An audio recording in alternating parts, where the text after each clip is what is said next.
আপনারা বাঙালি হয়ে বাঙালিকে মারছেন। পাকিস্তানি মানলে দুইটা কথা লাগে অন্য জাতির, যে বাঙালি হয়ে বাঙালিকে মানলে এটা লাগে, কষ্ট লাগে। এটা আমাদের দেশ, লুটপাট করে আমরা চলছি। অনেক সংস্কার হয়েছে, আপনার একটা আন্দোলন হলো, রক্তক্ষরণ হলো, একটা সনদ হলো, সনদটা এখন মানতেছেন না। আপনার চরম গাদ্দার।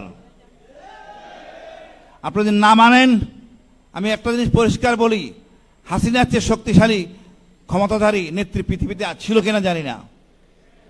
পুলিশ, বিডিআর, র্যাব, আর্মি কি ছিল না, কিন্তু আপনাদের সেটা নাই। একটুখানি লাড়াচাড়া দিলে আপনারা পড়ে যাবেন। আর যদি একবার পড়েন, ওই সংবিধান বুড়িগঙ্গায় ফেলে দিব। নতুন করে সংবিধান লিখে আপনাদের বিচার প্রকাশ্যে করব, এই গাদ্দারদের বিচার।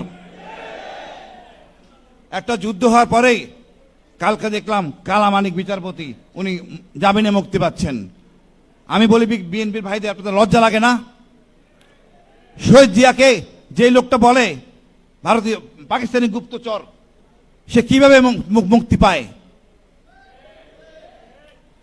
এবং আমার শহীদ জিয়ার বীরত্তম খেতাবটা ফিরে নিয়ে আসে, আপনি কিছু করেন নাই।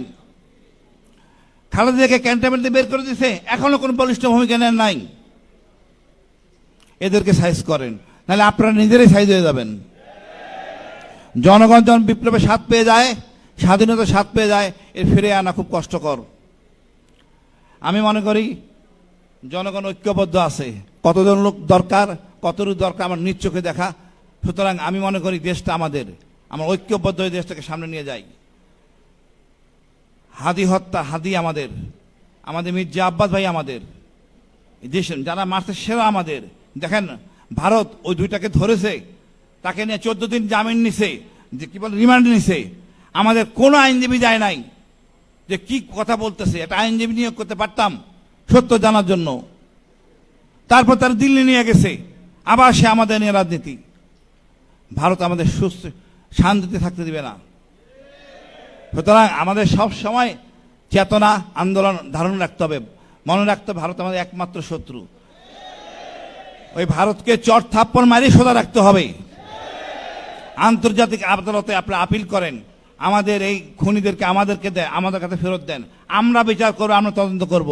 আপনার ন্যারেটিভ আমরা বিশ্বাস করি না।